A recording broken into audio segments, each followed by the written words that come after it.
Hello ladies and gents, welcome back to another episode of Tekkit, and really briefly, I know that many of you have seen all this before and we spent 2 episodes on it. I just want to explain how I've actually finished it up because it wasn't quite working on the last revised edition. It kept overflowing, it kept stopping and stuttering.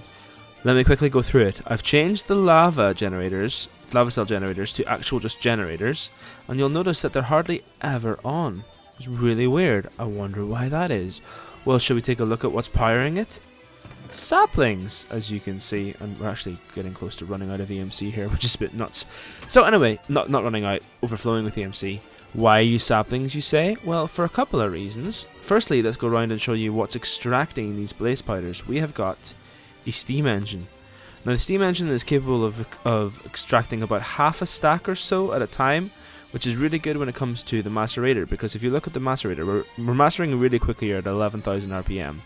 And as you'll notice, the steam engine is pulling out pretty much everything that we macerate really quickly. And what I found is the wooden engine just wasn't doing that. It was going one at a time, and even at top speed, it just wasn't pulling it out fast enough, because you know, we've got a blaze rod coming in at one stack just as often as we were pulling out, and for every one that goes in we needed to pull out 5. So that's why we've got a steam engine, but we're powering the steam engine with saplings so that it will never, in theory, overheat.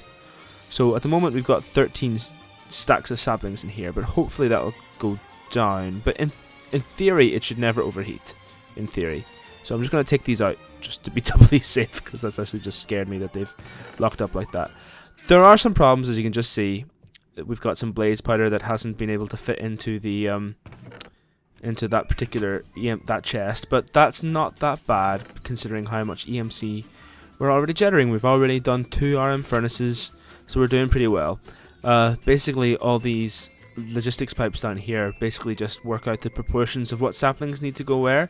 So when it pulls out a sapling, they get pulled through it at quite some speed. Now, many of you will probably say, well, Gar, why didn't you do that last time on episode? Oh, hello. There's a spider in my base. So ignore you for now. Well, a couple of reasons. One, because it's not very easy to talk and work stuff out in the process. And secondly, because I had the help of a very special man. A very, very special man indeed, ladies and gentlemen.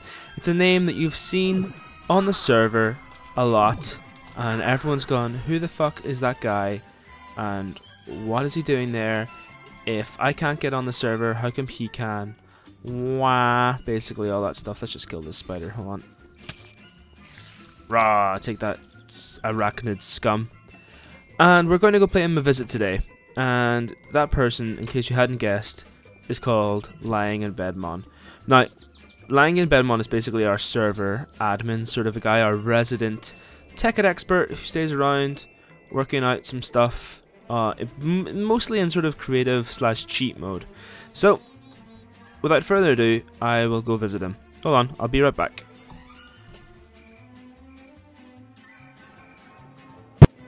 Hello? Hello? Hello, Lying. Scar here. Oh, I'm still getting pretty shockingly low frame rates. Oh, it's settling now. It's settling a little bit. Oh, don't tell me I have to work out. Wow, this is pretty fancy. This should be the easy part. Basically, Lying, I'm here because I was hoping that you would give the guys on my channel a tour of what you've been doing. So, hold on, do I have to like work out some... Welcome to QLab, what do I want? A sandwich. A sandwich he didn't understand the word sandwich. Can I just ask his counterpart over here? Well, yeah, that would be good. Is there another... So you can do the same thing from over there, can you? Yeah, I'll just ask Fog to raise the bridge. A bridge? Where's it gonna come from? What the feck? What is this thingy? This would be the force fields that Andy loves so much. Ooh, this is pretty cool. I like it. So you've just... You can use them as bridges and as protective force fields. I'm guessing the red ones are dangerous? Yeah, if you touch them, you'll probably live, but you'll have the pain animation for a long while. Okay. So is this it here? This MFFS tube projector? Is that a form Yeah, of that puts out the tubular force field that you see inside the sphere here. Ah, cool. So, go ahead. Introduce yourself, Lying. Hello, I'm Lyinginbedmon, also known as Lying, usually. You'll have seen me on the server for a while now. I was here right before the rollback as well. The original, this is QLab 2, the original QLab was underneath the mountain. I have a website, Remember Comic, and I have a YouTube channel of the same name. I shall put links to both of those in the description, Lying, because it's only fair that you get a little bit of promotion. And might I say that the webcomic is of excellent quality. Yeah, as long as you don't look at the archive. No, you have to start in the archive.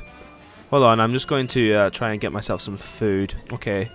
A stack of rotten flesh is all I seem to be able to achieve. Yay! Oh, no. So, I want to see what weird and awesome, amazing things you've been able to build here in the QLab, pal. Alright, well, the first thing you've probably noticed is Vig and Vog, the gatekeepers. Oh, yeah, I have, indeed. So if I... So hold on, if I just go... is the bridge still up? Yeah, for the moment. So I can't ask it for a bridge again? Yeah, not for a little bit. That's okay, I can wait. Yeah, we can come back and ask them that later. Cool. So...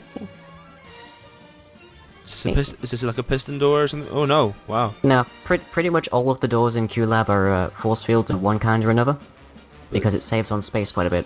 But that force field had like a brick texture or something. Yep, because that's using a camouflage block, which is what Andy uses to turn his into melons. Ah, cool. So what have we got here? The main power station. Okay, I want to come take a check at this thing out. Okay, that requires that I use my keycard. Damn it, I was trying to pull it out really quickly there. Oh! Can I... No, I don't have any iron boots on, do I? Ooh, wow. Nope.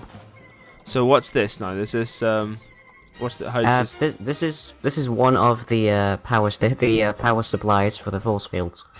I forget. I've been upgrading the power force fields, so I'm not 100% certain which ones are running off of this. So I'm just not destroying it for the time being. Sure. Seems where a lot of our power comes from. Seems I have some texture pack errors because I've got fill 100% written on front of this invisible block right here. Right, well, those would be the industrial information panels. Ah, cool. And so, is this lava generation we've got going on down here? These are Eldritch geothermal generators, and they're sort of the design itself is sort of a mark up of what Dave was using. Eldritch geothermal. Yep. What does that mean?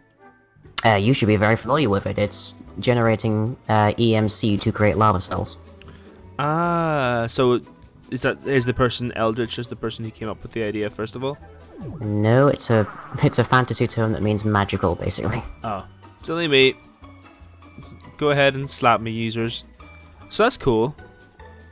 I'm not quite sure why there's a stack of grass in here, but oh well.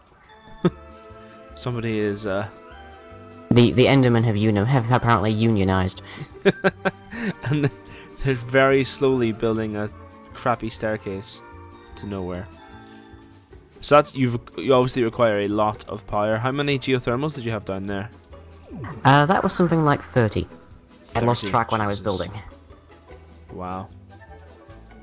But they produce a pretty low amount of energy per tick. Is that why do you go with that? Just because it's safe and you don't need to do any high voltage stuff, or? Yeah, although if I need high voltage stuff, I have up here. These battery box high HV solar arrays. Yep, your favorite things in the world. How are they getting the sunlight? Are there just half slabs above them or something? No, they can pull the power. If they can get the sunlight directly through the force field when it's daytime. Yeah, but is there not like red brick above them, or are they actually? Nope. They're exposed. These are the exposed pieces.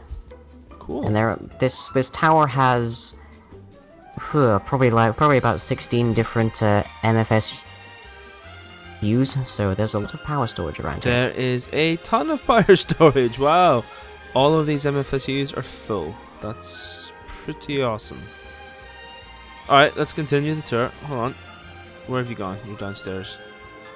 Whee! Is this the way out? Yeah, just one thing to take note of down here, though. Mm-hmm. Which is that MFSU in the wall. Yeah. And that's the beginning of the main power grid for the QLab.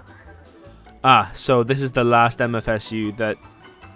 So everything else is within this tower, and that one is the one that you're actually outputting into machines. Pretty much. There's the odd MFSU in the line somewhere just to add sort of a segmented storage because there's some drop off with the wires, but Sure. by and large, yeah, that serves everything. Cool. And the biggest power draw we have is here. The charging station. Yep, fit for both Kleinstar and all manner of industrial craft battery. Ooh, I wonder if I have anything I can charge on me right now, actually. Just see how fast I can do this. I've got a drill. I've got a chainsaw. Where's my lap? I've got a backpack. I'm going to throw these in.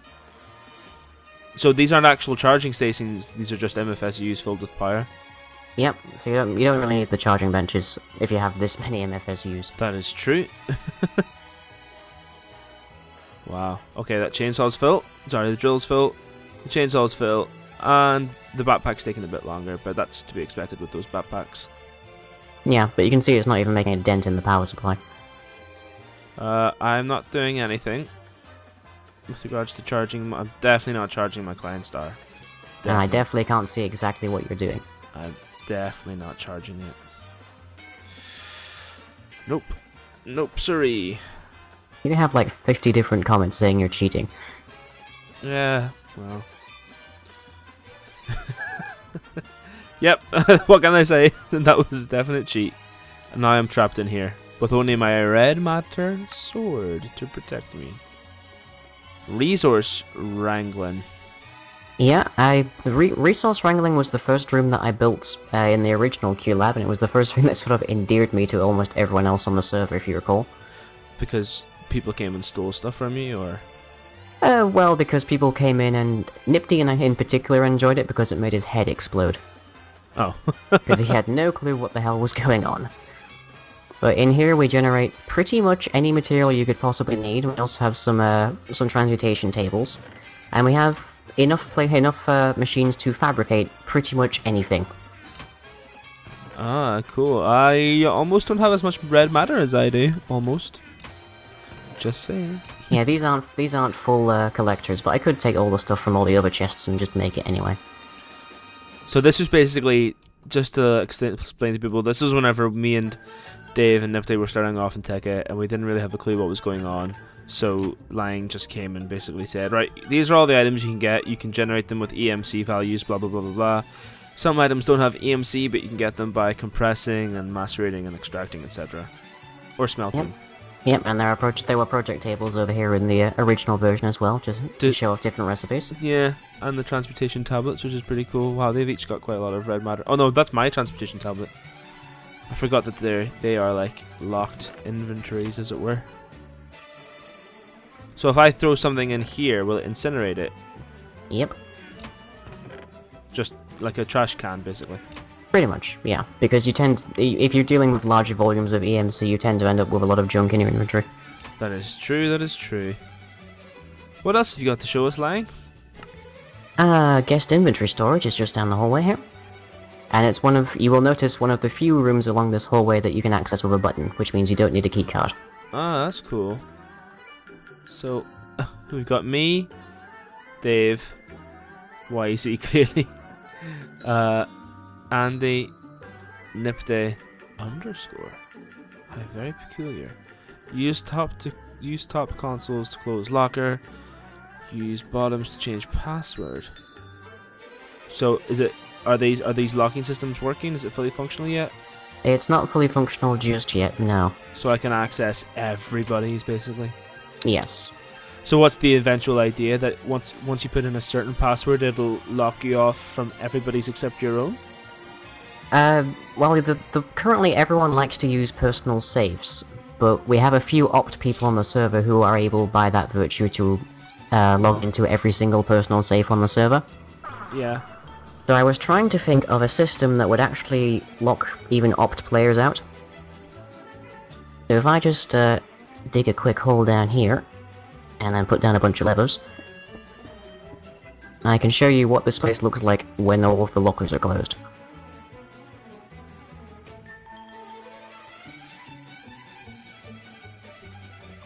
Oh, that's clever. Yeah, so you enter a password at a separate console which isn't set up just yet, and one of the lockers will open, namely the one that matches the correct password. Once you go into there, you can click on the bottom one to change your password, and if you right-click on the top one, it will boot you out again and the force field will come back up, but because you're standing in it, you'll be able to walk out. That makes sense. Yeah, and because it's a force field, even someone in creative mode can't get through to the actual chests. And even if you even if you manage to open up a locker that's right next door to the one you want to steal, the force fields behind it will immediately replace the chest you break with force fields, so you can't get into another one. Ah, that's cool. Sorry, I'm getting sticky keys again. I'm still getting a little bit of frame rate. I don't really know why. I'm sure it'll be fine. Well, the QLab is designed to be fairly inert when it's not in use. That's a cool setup. I like that idea. And basically the idea of it is where's mine? Here we go. I can whack all my stuff in there so that I don't pick up anything and don't cheat when it comes to the Yep, you can put all of your survival inventory into these lockers, safe and sound, and then you can grab it on your way out. That's cool. I like that. That's nifty. Yeah. It's to keep cheaty inventory from crossing over with survival inventory. Testing room teleporters. Now I've seen you teleport, and I just want to show the people what it looks like because it looks really cool. So, is there anything interesting in any of these testing rooms at the moment? No, I have specifically cleared them out for this. Oh, you keeping some stuff secret? Well, there's separate testing rooms in case people want to keep things discreet. That's so cool. It's very Star Trek-esque. So I'm guessing that both the lights and the force field that are used are superfluous, right? Yeah, they're completely unnecessary. They're just tied to the same button press as the teleporter. That's pretty cool. Just for effect. It makes me feel like I'm in Star Trek. And these are just some rooms that are basically here to, like, for testing and stuff. So if I said, Lying, show me how transposers work, you would come in and show us. Is that basically the idea of these things? Or yep, that's exactly the idea. More complicated things, etc. Yep. And the original QLab had testing rooms like these under. It only had the two, and you could flood the floors slimes from spawning because they were so low in the ground. But they also had ceilings that could lower and raise, which was fun when Nipty found that out because he nearly crushed himself in horror. This is pretty cool. Well, thank you very much for the tour, Lying, unless there's something else I'm missing out on. Well, there's one more thing, which I'm working on. Ooh. May we get a sneak peek? Yeah, by all means. Where shall I meet you? Testing room or? Testing room 3 should do. Oh, I see your name on the wall. So that's testing room 2. Did I go to the wrong one? Yeah, but not to worry. You see this block up here? Yes. Does it look familiar? I imagine you've created a few over your time. It is a generator? No, I can't right click on it. I don't know what it is. That's a machine block. Ah, okay. And the reason is because under here, above here rather, is a mining turtle. Right. And it marks the place where a mining turtle comes into the room. So if we head up here... Should I follow you? Yeah, by all means. Wow. We can see it best over here, I think. So this is the outside of the marvelous QLab, protected by... Right, shall I give this a try, or...? You can try it, by all means. Right, hold on. I can pick up your items afterwards. Let me just put them all in this inventory bag, just to be on the safe side. Oh god, no, not that! Oh, no. You didn't think that through, did you? Nope. Let me just put everything except my armor, obviously. Luckily, my armor stopped me from dying there, which is pretty good. And the client star, I'll need that. And even the bag itself, because I can always just get a new one. Let's give this a go. Okay. Okay. Okay. Oh, it didn't actually. Wasn't that bad. I don't think I took any damage at all. No, it just does me a little bit of damage, but then it throws me away. This dark matter armor is awesome. Yeah, it's pretty much like pointless if you happen to have red matter armor, but you still can't get through it, so that's a benefit. That's a good thing, yeah. In fact, I've had a few situations just in testing and stuff where I've managed to lock an area inside of a force field and then I'm completely incapable of getting to it. So this episode's getting a little long, so let's finish up by showing whatever this last thing is. Showing off the turtles. The original Q labs had a problem, which was people would build stuff inside of the labs and then they would stick around forever because people wouldn't remove them and I wouldn't have any word on whether or not I could remove them. Right. So, for this Q lab, I'm setting up an auto-cleaning service for the testing rooms. Okay. So every now and then, these turtles, which aren't programmed just yet, will knock out that machine block under them, and they will go through and they will mine out the entire space of the testing room beneath them. And then they'll come back up here, place the machine block down, and you made it. Your turtle's moving. And then it'll just obliterate and incinerate anything it's picked up while it was cleaning. That's pretty cool. Pretty much anything that's mineable, I guess. Yeah, basically. Look at him dance! Oh, look at him get down. Preparing to get down. That's cool. I like it. I have yet to explore computer craft. Well, I gather you've been here with Glitch and Buncible at one point, or at least Glitch. Those rapscallions who stole their way onto our server without even asking permission. Yeah, I've been here. Yeah, they hacked all the computers at one point. Those dickheads. Ooh, electricity, I'm guessing. Yep, that powers the blue electric furnaces in the resource wrangling. Ah, cool. I've yet to experiment with electricity as well. I think I need to give that a go for sure. It's pretty fun looking. Now I could probably solve a few of your woes. Well, thank you very much, Lying. It was a pleasure and a privilege to get to look at the Q Lab. No problem. If you have a problem, by all means, be sure to pop by, and I'll see if I can sort something out. I'm also planning on installing some living quarters and such around here to make it look a bit more scenic. That'd be pretty cool. One last thing. If you look at your minimap, if you got your minimap on, or is it off? Why is the orange thing not like a perfect sphere? I'm guessing that's the force field, right? Yeah, that's the force field, and it does that because it only shows up the force field wherever it contacts with the ground. Ah. So it's a sphere. It's a sphere intersecting with the landscape. It should still be a sphere, except I think the minimap must render it differently, I guess. No, it's not a sphere. Or rather, it is a sphere, but it's contacting the landscape at different points in its arc. No, yeah, I get that. Cool. Oh, ow. Right, I need to go back and make myself another grey alchemical bag. Because now I've lost it by putting everything in there. Oh, one last. No, I just want to try one last thing. Well, you can ask him about pumpkins, but. Bridge! Yay! Alright, I can't even sprint anymore. Bye, Lying. Bye, Gar. Now I can get back to my doomsday weapons.